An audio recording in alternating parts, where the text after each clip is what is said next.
what you're supposed to eat and not eat, what other people think.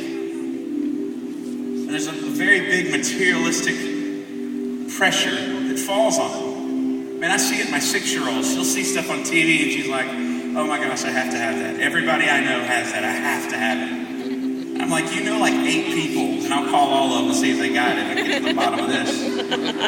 What's going on with you? But man, it scares me. I mean, she's 6. What happens when she's about to be a teenager? What happens when she is a teenager? The one thing I've learned as a father is that I don't want my kids to ever question if they're loved. And I don't want them to ever question if God has a plan for them and cares about them. Because this room is full of a lot of people that probably didn't grow up that way. And you will spend a lot of your life trying to figure out where you matter.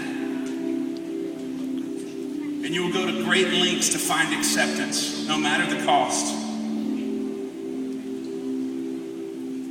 And if everything goes through one ear and out the other tonight, which is possible, the one thing I want you to remember is this. There is a very, very big God who threw the stars to the night. There's a God that is so incredibly awesome that He and only He tells His sun when to shine. And that same God is madly in love with you. He's not just in love with your potential. He's not just in love with what you might become one day, but He loves you right where you are. And He loves you enough not to leave you there. And it's as simple as that. There are a lot of us in this room, if not all of us, that need to hear that message. That regardless how good I am at screwing things up, God has not given up on me. And no matter how much I do not deserve anything He throws my way, God sees something in me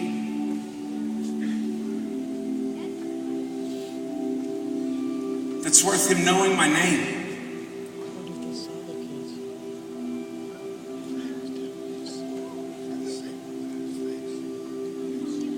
We as a people have an incredible ability of messing everything up. We're very good at it.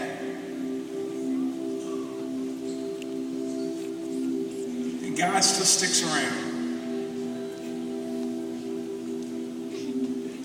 So that's what this song talks about, man. I tell my kids they're beautiful every day. That they're perfect in the eyes of Christ. So that whenever that time comes, when they face things of this world that seem insurmountable, that they'll remember that nothing is bigger than our Jesus. And that regardless what the world says about you or says about me, the God that reigns over all of that junk in the world sees value and worth in you.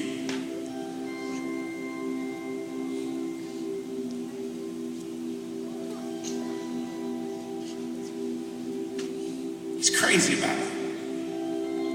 Not just you as a group, as a whole, He's crazy about you. He's madly in love with you. You hear Him talking to you. You hear what He's saying about you?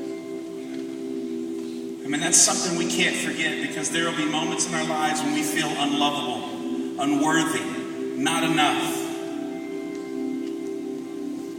And I pray that you remember that regardless what the world says, regardless what you see when you look in the mirror, regardless what your relationship may say or your broken relationship, regardless what your parents may say or not say, regardless of whatever circumstances you may face, the God of all creation says you are the most beautiful thing that He has ever created.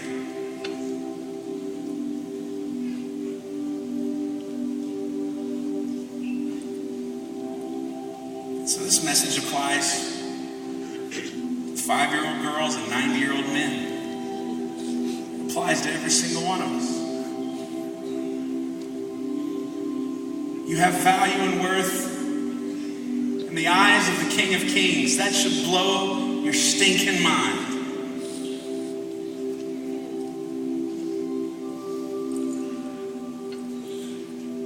That's the kind of stuff that allows you to lay your head on your pillow tonight, take a deep breath and say, it's going to be all right.